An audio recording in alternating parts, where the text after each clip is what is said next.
So what is an AVR? Why do I need one? Do I even need one? What are the brands? What are the price points? How do those brands compare with one another? This is going to be a three-part series all about AVRs, and we're starting right now. Today's episode is the part 3 of our three-part series all about AVRs. In the part 1, we saw detailed introduction to an audio-video receiver, what does it do, and its role in the home theater. We also saw in the part 1, why do you need an AVR as opposed to a home theater in a box? How an AVR plus speaker plus TV, of course, is much more superior to a home theater in a box. If you've not seen that, go ahead and have a look at that. In the part 2 of this series, we familiarized ourselves with the layout of a typical AVR. I had used a Marantz SR6013 as the example AVR, the one that I'm using in my current home theater rig. In today's part, which is the part 3, the most important part of the series, and you need to watch it till the end because we are going to discuss what are some of the manufacturers of AVRs, price points of the AVRs, what is the budget category, at what price range does that exist, what is the premium category, at what price points do premium AVRs start and go up to. We are also going to compare the AVR manufacturers to one another. Episode and this entire series is some of the buying tips that I'm going to give you, what to look for, what to be careful of, what are the things to keep in mind when you're out in the market looking for an AVR, so that you don't end up wasting your money, you don't end up dumping your money on something that you're going to regret later. So let's dive in straight away. Hi, this is Sounds Good and I'm Anuj, and this is the space where we talk about tech, gadgets, hi-fi, how to get great sound performance from your home theater, from your music system, how to set it up, how to calibrate it, all that and much more. And in case you're new here, consider subscribing. What are some of the brands, some of the manufacturers that manufacture AVR? What can I expect to pay for them? But before we jump into that section, I would like to give out 2 disclaimers.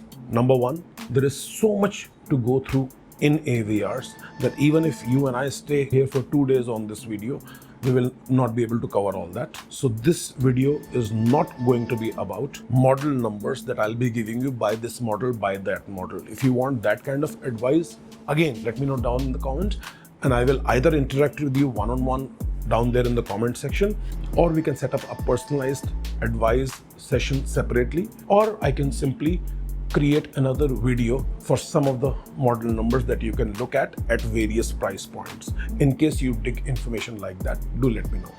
Number 2, whatever I'm about to say, whatever I've said earlier in past videos or whatever I will say in future videos is going to be purely, and because right now I'm going to bash down on some of the brands, is going to be purely my opinion.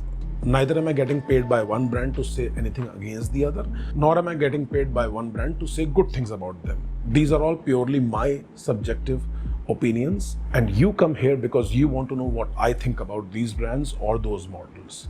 So with that out of the way, let's start. So when it comes to price point, what can you expect to pay?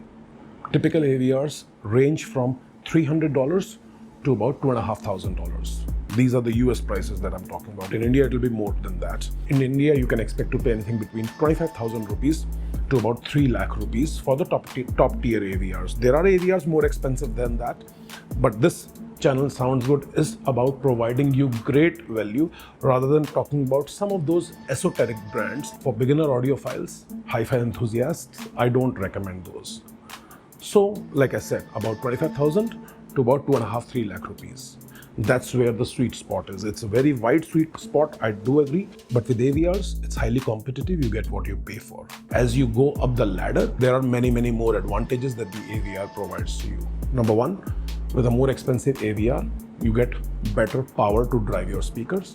Number 2, with a more expensive AVR, you get better DAC chips built in, which we have discussed briefly earlier. What is a DAC, you ask? In case you don't know about DAC, I'm going to link up my video here, which is all about DAC. It explains a DAC in detail and how to get best audio performance out of your music system by installing an outboard or a separate DAC. Number 3, you get many more features. In fact, I have another video coming out soon wherein I talk specifically about the features to look out for in an AVR, the features that will matter to you. Let's talk about the AVR brands. What are some of the AVR brands that you may want to consider? when it comes to AVR brands. Let's get the easy ones out of the way first. So we go with Onkyo and Pioneer. Entry-level AVRs priced at about 25 to 60,000 rupees have a tendency to give you maximum number of features for very little price. But hey, there is no free lunch. What's the catch here? The catch here is that they can be underwhelming and underpowered most of the time. By that, what I mean is that the sound processing can be an issue sometimes. I've had that experience with Onkyo. HDMI boards can be an issue. Overall build quality will of course suffer, and it can be underwhelming in terms of powering these speakers. If you have got difficult to drive load speakers, a 4 ohm or a 6 ohm speaker, and you want to crank it up with these AVRs, not recommended. You've got small little cube speakers that you want to run, by all means go for them. With that, we move on to Sony. Similar priced as Onkyo and Pioneer, so about 25-30,000 Indian rupees to about 60,000 Indian rupees. But Sony used to make great AVRs. Back in the day, they used to make great laptops also. Vaio, I bought two. They both died on me. Vaio was a great promise of good design coming into Windows ecosystem, and look where the brand is now. Just like their Vaio brand, and I digress, I apologize, is their AVR brands. Used to be good, not anymore. I don't think any hi-fi enthusiast or home theater enthusiasts take Sony for its AVRs seriously anymore. Don't get me wrong. I know they make some great mirrorless cameras, great CD transports or CD players, but for AVRs, no. And with that, we move on to my personal favorite brands. Three of those coming from two companies. You say, well, how's that? I'll tell you. Yamaha and Denon or Denon, depending on where you're from, and Marantz. Denon and Marantz both belong to one umbrella company now, which is called Sounds United. Earlier it was called Denon and Marantz D&M Group. So they're technically from the same company now. But first, let's talk about their entry-level brand. Yamaha has the RX V series. Denon has the AVR S series. These two product lines, in my understanding, are made to compete with the Onkyo, the Pioneer, the Sonys of the world to offer similar price points. These are not essentially the products that these companies, Denon and Yamaha, excel at, but they have to come with an entry-level price range to stay competitive in the market.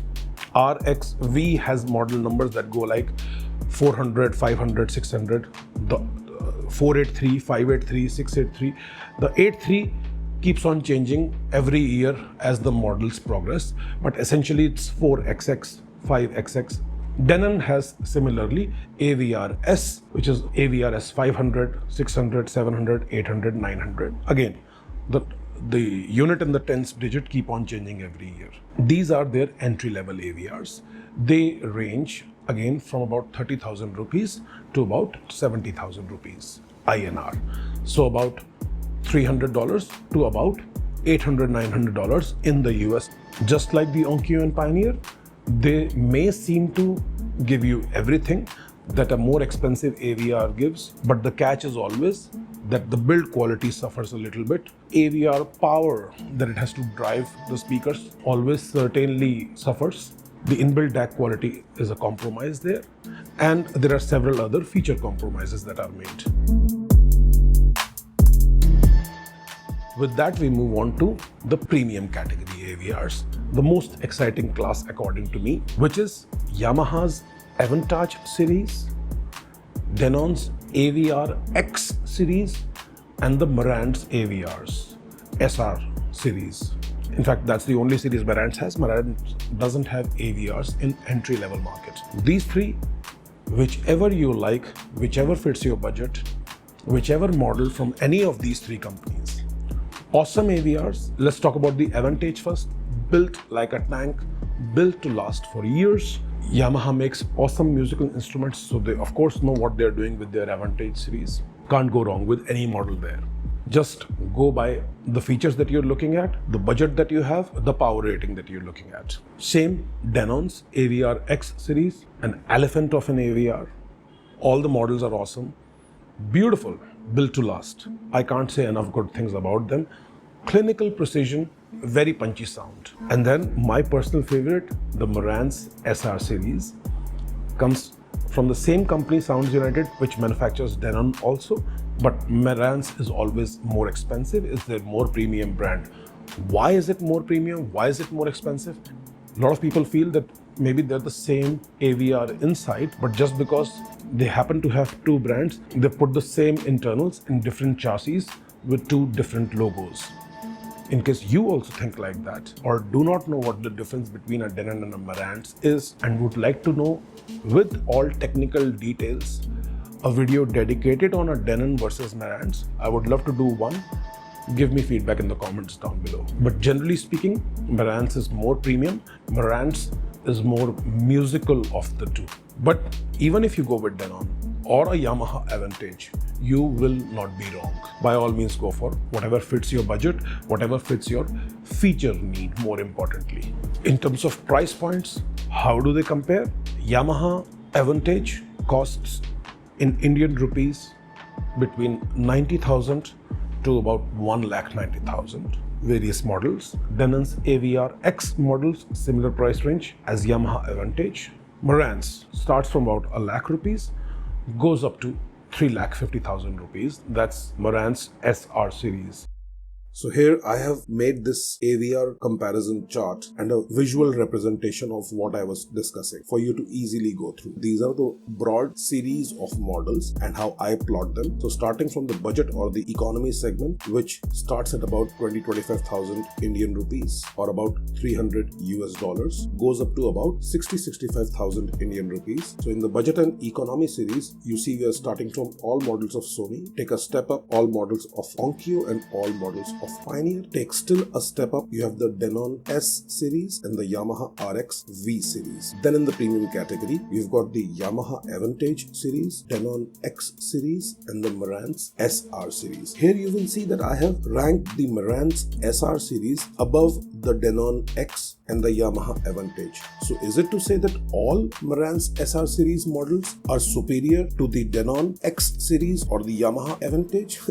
Hell no, not at all. In fact, just to give you an example, the top end of the Denon is the Denon AVR X 8500H, which retails for $4,000. In India, about 3.25 lakh rupees. It's a 13-channel 150 watt behemoth, whereas the entry level of the Marantz, which is an SR 5013, which is only for about $1,000. In India, it retails for about 95,000 Indian rupees. I'm showing you the Denon's top end and the entry level of Marantz, which is an unfair comparison. They do not compare at all, but I'm trying to make a point here, so bear with me. So 7 channels and only 100 watt per channel versus Denon 8500, 13 channels and 150 watt per channel. Oh, trust me, that Denon beats the crap out of this Marantz any given day, even while it's sleeping. So no, all Marantz models are not superior to all Denon models. What this chart is trying to imply indeed is that with similar specs of a Marantz and a similar specs model of a Denon, between those two, the Marantz is going to be more expensive, more superior or more musical. With that, we move on to the segment that you've been waiting for, the AVR buying tips or the points to keep in mind when you're out in the market to buy an AVR. Number 1, audition. You should always audition the AVR or hi-fi equipment that you're going for. I understand it's not always possible depending on where you are, the kind of the brand that you're looking for. It may not be available locally. You may be in a small town where there are no hi-fi dealers. I understand all that, but always try to see if you are visiting a big city close to you, try to line up an audition session. If you're in India, then Delhi, Bombay, Chennai, Bangalore, Hyderabad, all of these cities have great hi-fi dealers. If you're not in India, then whichever country you are in, I am sure there are going to be hi-fi dealers. Try to see if you can audition the brand, pick their brains. You will say, but Anuj, if I do not buy anything from them and then they will have my phone number. Trust me, I've spent hours sitting with these hi-fi dealers, auditioning products with them. These are very helpful people. Of course, I do not want you to do this audition at their place, then go online and buy, because that way they will go out of business. They have brick and mortar shops. They've got rentals to pay. And I'm not affiliated to any one of them. This is my honest individual opinion. Go to them, spend hours, Auditioning a hi-fi gear can take 1 hour, 1.5 hours, especially if you're auditioning for multiple things like speakers and AVR together. So you will have to keep on changing AVRs, keep on changing speakers with different AVRs. And these people, the hi-fi dealers, I tell you, my personal experience in Delhi, in Gurgaon, in Bangalore has been that they're great people. They want to help and they do realize that you may not end up buying from them. And trust me, even if they have your phone number, they're not going to be giving you a call every day and following up on what have you decided, what are you thinking. They are not going to pester you. They understand these are not mass market products. It's not available in a big bazaar or a supermarket. By all means, go to them. They're very helpful people. They will help you out. In fact, these hi-fi dealers, and I have to thank many of them, have been instrumental in my personal hi-fi journey, because I couldn't afford all the gear that I have been able to audition at these people's facilities. So I urge you, go audition. Bargain hard. Like I said, these are not mass market products. Bargain hard. I want you to save as much money as you can. Hit like if you're getting value from this. If you cannot audition, then there are reviewers, hi-fi enthusiasts, just like myself. There are many others. I'm not the only one by any means. Look for the one that you trust, who has an unbiased opinion, who's not getting paid to say anything in favor or against any particular brand. You can always then begin to form an opinion by looking at, reading or seeing multiple reviews, not just by one person on one product, and get to have an overall grasp of the kind of brand that you are looking at. For example, if you're looking at a Denon for an AVR, or if you're looking at an ELAC for a speaker, or if you're looking at a Yamaha for an AVR or speakers, go through multiple reviewers' opinions on it in case you are not able to audition yourself. Never buy these things internationally. So AVRs, of course, are more expensive in India because they are imported from, whether it's US or Japan or wherever it is, into India. There are duties to be paid, and your local retailer and distributor also will have to keep a little bit margin for themselves. Otherwise, they will go out of business and you won't be able to get these products. So it's always very tempting. It was for me also initially, that I have a friend of mine visiting, a cousin of mine coming in from the US, or I am traveling internationally myself. However, I will pick up an AVR from there, let's say from the US, and bring it here and end up saving about 25 to 30%, because that's typically how much more expensive they are when you compare them to their US Amazon prices. Yes, 25 to 35% an increased price is what you can expect to pay on hi-fi gear. I would say no, never have an AVR brought over to you or shipped over to you from abroad. Number one, most importantly, you will lose the warranty. And when it comes to things that have amplifiers built into them, DAC is a separate story. There I, in fact, if you've seen my DAC video, encouraged some of you to by all means get DAC from abroad. It's a small little device, doesn't have any mechanical moving parts inside, doesn't have any amplification built in. But when it comes to amplifiers, you have to always make sure that you are covered by warranty, because trust me, you may need to access that warranty. It has happened with me, and thank God I had bought it locally and I was covered by warranty. Number two, do not ever think foreign equipment like an AVR that you can get it from a country that operates on 110 volts like the US. You will use this in India or Australia or any other country that uses 220, 230 volts by putting a step down converter in between in the circuit. This is not a mixer grinder. It's a hi-fi piece of equipment.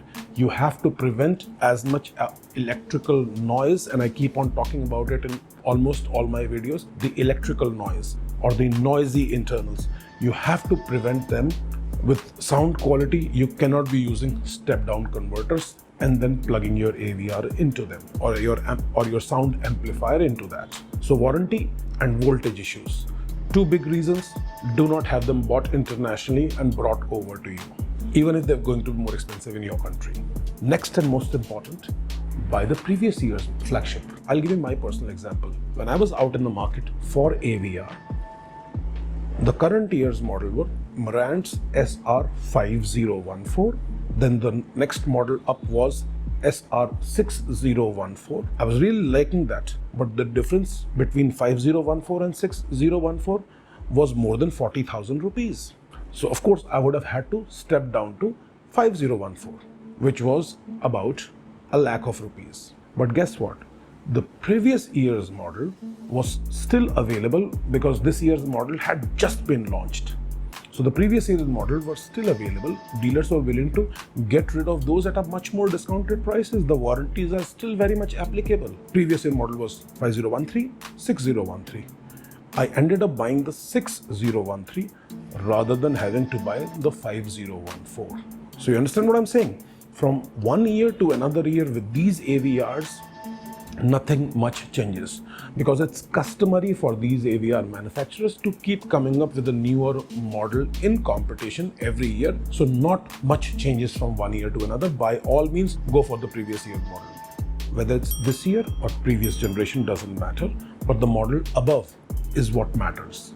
Much better DAC chips, more wattage for amplification of speakers, even more features, processing of more kinds of sound formats. Maybe your cheaper one only does Dolby Surround, but the more expensive one does Dolby Atmos. Maybe it has more number of channels. Instead of 7, it has 9 channels. Those are the things that matter more. Buying the latest is not always important. So bear that in mind.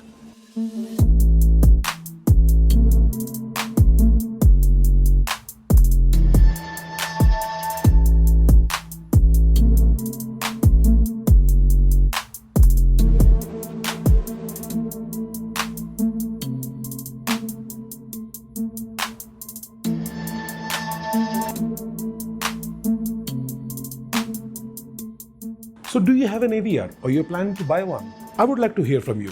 Do comment down below. What else would you like to see me talk about? What other content would you like me to make? I would like to hear from you. So let's hear from our hi-fi community. This is Anuj. Sounds good.